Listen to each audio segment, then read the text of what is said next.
emotions are terrible masters. Why? Because emotions change, literally can change within seconds. So, because ultimately, right, it is a chemical response, it's a chemical release in the body, in the system that is a different, right? You got a different chemical concoction of each different emotion. So the goal is so that they don't control and rule our lives, but they do inform us because everybody has emotions. So it's a matter of let's acknowledge, identify, process, and manage those emotions so that they don't control us. And not just for us, but for other people as well. Remember, 99% of people have not been trained on how to do those four things: acknowledge, identify, process, and manage their emotions. So by your increased awareness, my increased awareness, your increased, ever increasing emotional health, my increasing emotional health, that will impact others around us. Welcome to the EQ Gangster podcast, where you will learn practical tools to grow your mental and emotional health and intelligence to be the best version of yourself, both at work and at home. It is real, raw, and transformational. The journey of emotional growth isn't easy, but it's worth it. I believe in you. EQ Gangsters, what is up? Okay, here's a thought. The episode for today is, are you down with OPP? My old school homies will know that reference to a song from the 80s or 90s, old school year. My meaning is a little different. So my meaning is, are you down with other people's pain? Other people's pain. So here's what I mean. Right now, especially in today's society, right, a few years of COVID, isolating people, social distancing, all that stuff. And what very, very, very, very few people talked about was the negative consequences of isolating social and relational beings and the corresponding devastating effects and impacts of doing that. In fact, what do they do in maximum security prisons? Isolation. Now, were we necessarily in maximum security prison, obviously in isolation? No. However, it is interesting that the worst way to punish or control somebody is by isolating them from human interaction. So now more than ever, the need for empathetic leadership, I think, is critical, and not many people have been trained on how to do that or what that even looks like. The goal of emotions is not that our emotions control us. That's not the goal. The goal is not of emotional intelligence is, life and everything else is all about emotions. It's actually the opposite. The goal is to be able to increase our awareness and management of our emotions so they don't control us, even when we're not aware of it, which is what happens in most cases. Many people say, well, emotions don't control me. You don't know me, Noble. Stuffing and avoiding your emotions does not mean you're good at handling emotions. It means you actually are not good at handling emotions, which is what I did for 3 or 4 decades, was stuffed and avoided my emotions. Now I would have told you, man, emotions don't affect me. I'm the man. Emotions never impact me in any decision. Emotions physiologically affect every single decision that we make. So again, the goal of actually handling, being aware of, and dealing, so acknowledging, identifying, processing, and managing our emotions means that they don't control us, and because they make terrible masters. Emotions are terrible masters. Why? Because emotions change, literally can change within seconds. So because ultimately, right, it is a chemical response, it's a chemical release in the body, in the system that is a different, right? You got a different chemical concoction of each different emotion. So the goal is so that they don't control and rule our lives, but they do inform us because everybody has emotions. So it's a matter of let's acknowledge, identify, process, and manage those emotions so that they don't control us. And not just for us, but for other people as well. Remember, 99% of people have not been trained on how to do those four things: acknowledge, identify, process, and manage their emotions. So by your increased awareness, my increased awareness, your increased, ever increasing emotional health, my increasing emotional health, that will impact others around us. The one quote I say, there's a number of quotes I say, a number of times on the podcast: emotionally healthy people help heal other people emotionally. And so this is kind of an extension of that concept, which is what I talk about a lot also, is validating and affirming. There's a lot of leaders out there that are struggling. Some are struggling, some of their team members are struggling.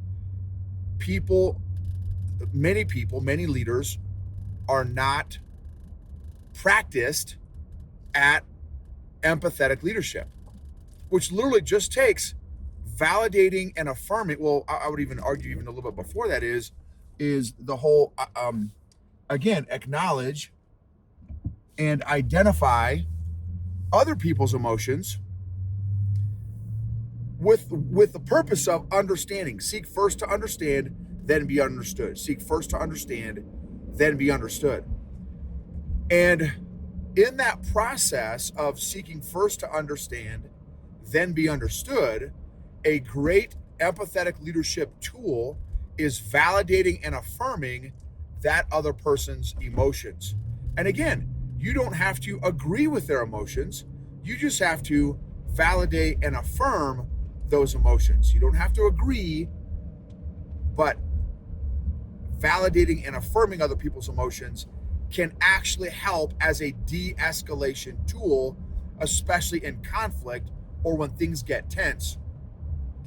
When somebody feels, and you guys have heard me say this too, shoved, SHUV, seen, heard, understood, and valued, that alone, which happens through validating and affirming, seeking first to understand, then be understood, which can all be applied by asking questions, seeking clarification, not judgment, not critique, but curiosity and understanding. And when that process happens, that is a tremendous de-escalation tool, because oftentimes once somebody just feels seen, heard, understood, and valued, that alone, through that process of validating and affirming, by asking questions, seeking first to understand and be understood, can help calm down that other party's emotions. So it is so that emotions don't control the conversation. They don't control the direction of a decision. So that decision-making process is not negatively affected or impacted by somebody's potential emotional state in that given moment. So are you down with OPP, other people's pain? Now here's the deal. Here's another angle that is very real, is a very real consideration, is some people have very different pain thresholds, especially, let's see, that's a whole other conversation, right? What is the relationship between pain and EQ? That's a whole nother conversation that I'm not gonna tackle on this episode. There are some people that have been through a tremendous amount in life, abuse, like mental, physical, verbal abuse from a buddy of mine just popped in my head. He was a senior leader in this particular company, and he had been verbally, mentally, emotionally, physically abused by his mother's different boyfriends of the month, of the quarter, of the year for 15 years.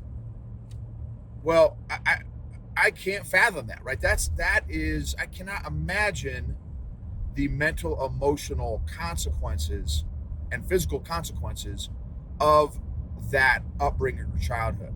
So, and so here's my point in that, is that from my perspective, there's a couple things that I've been through that I would argue were significant emotional events, maybe even traumatic. That's again, a lot of people like overuse that. I think sometimes, like, I stubbed my toe, oh, I'm experiencing trauma. Or my my girlfriend or boyfriend broke up with me, and so I'm experiencing trauma. Or I got an F on my test, on my exam, I'm going through trauma. Trauma, I think, is overused. That does not excuse those times in our lives when maybe we have a legitimately experienced trauma. Now, those other areas, does that mean those other areas, like you get an F on an exam, could that potentially be difficult emotionally? Sure, of course. It's who likes to fail? Who likes to get an F on a particular exam, or a job? You fail some project, you screw some project up. No one likes making mistakes necessarily. So, and that's a part of the human experience. But again, sometimes we can be over dramatic due to some of our lack of emotional management skills, and even emotional awareness, that leads to very low capacity. We have many people, because they haven't done this emotional work before, have very low or little emotional capacity. And so be careful about comparing your pain with somebody else's pain, because to them, and again, let's use that example. Someone stubs their toe, oh my gosh, this is the worst thing that's ever happened to me. I don't agree with that is some significant emotional event. Does that mean that I don't acknowledge their pain? No, I absolutely can still acknowledge their pain. Man, that must have hurt. Man, that's no joke. When I've stubbed my toe in the past, man, that absolutely creates sharp pain, and you can potentially get frustrated and angry because of the pain that it causes. And man, you need some ice. Can I help out at all? But I don't have to agree with them that if they came to the conclusion that, oh my gosh, this is the most painful thing I've ever experienced in my life, or I will never, does that make sense? So just be careful about comparing other people's pain with your pain. There's somebody else I know that's been through a lot that has very little empathy or mercy, or for other people, because of, and again, not to compare pain, but because of this person's life experiences, they have very little empathy for other people. And just be careful of that dynamic, because that can, and again, you may have, like my buddy, this buddy of mine, he has legitimately, unquestionably, in my opinion, been through 100 times more pain than I have ever been through, and maybe will ever go through. But that's also not an excuse to not have empathy for other people around them that have not been through the similar stuff that he's been through. Does that make sense? Because the leadership dynamic that can create among a team or within an organization can be, I would argue, catastrophic. If he were to have zero empathy, zero grace for other people when they experience, hey, my mom died. Oh, that's nothing, man. I've tried getting abused your whole life for 15 years until I could stand up for myself. Like, that's pain, dude. Your mom dying, that's not pain, right? It's not. I guess what I'm saying is, beauty is in the eye of the beholder. Pain is in the eye of the beholder. It's not for me to judge or say, oh, that's not a big deal. Well, maybe because of their EQ or lack thereof, it is a big deal. But I can think, well, man, me again stubbing my toe is, that is not the end of the world. Like, chill out. I can think that in terms of my behavior and connection and relationship with that other person. If you're a leader, man, it is really important, especially nowadays. We do not know what a lot of people are going through, and that empathetic leadership can really help create that bridge, that connection, in order to lead, influence, encourage, comfort, support the people that are working with us and that we're working with. So anyway, hopefully you guys got what I'm trying to communicate there. Again, you down with other people's pain. Our goal and responsibility, right, is to acknowledge, identify, process, and manage our own emotions, our own pain, our own situations, and then, in my opinion, provide empathetic leadership to those around us and support them and encourage them along their emotional growth journey, which maybe you are further along, right? Maybe they haven't started their emotional growth journey. For me, I am very aware of what it was like to be a white belt in jiu-jitsu. That's why I love rolling with new people. I love meeting new people that come into the jiu-jitsu gym, because I remember, even though it was 7.5 years ago, I was terrified. I was a grown man in my early 40s when I started jiu-jitsu, and I was terrified because all my instructors were these special forces ninjas that could, kill me with their pinky. And man, my ego, my pride, I was insecure. I had all kinds of stuff that was going against me.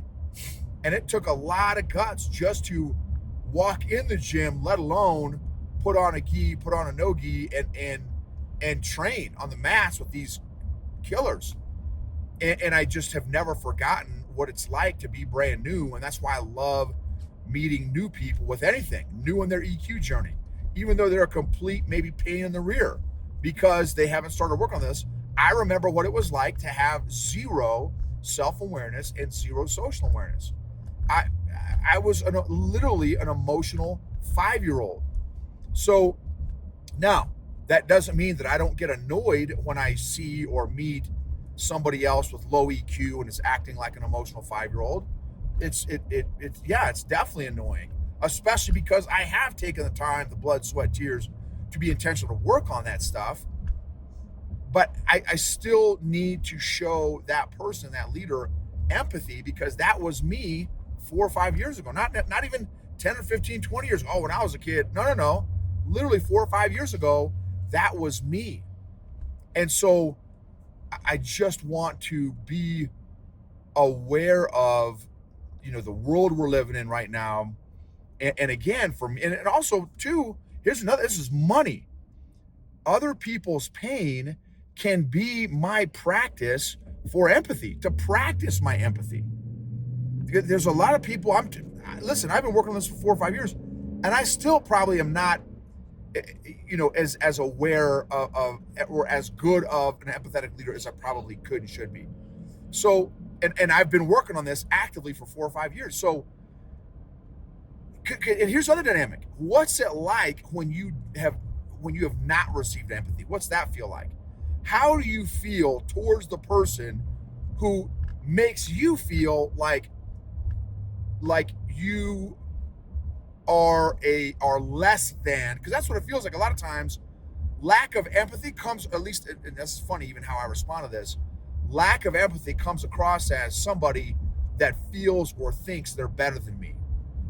They're better than me, they're stronger than me, they're whatever, faster than me, smart, whatever the thing is. And so maybe that's just where I was at. It made me feel less than. Well, is that what I want other people to feel like? Do I want to make other people feel like, oh, you low life, weak sauce? No, I don't want people to feel like that.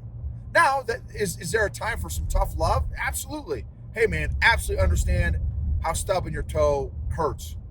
It's not the end of the world. I'm sure it hurts right now. It may even be bleeding. Maybe it's going to be swollen. Dude, I will get you some ice. It's not the end of the world. Do not let this wreck your day. This should not wreck your day. Should not wreck your life. A stubbed toe should not wreck, right? So, but again, I want to show them empathy first because I have stubbed my toe, and guess what? It did hurt for me. I also, again, need to control and manage my emotions so that they don't control and manage me. So anyway, another perspective there. Thank you for being a part of this journey. Emotionally healthy people help heal other people emotionally, and emotionally healthy leaders create emotionally healthy cultures and organizations that lead to and create and maximize and optimize results, outcomes, performance, and engagement.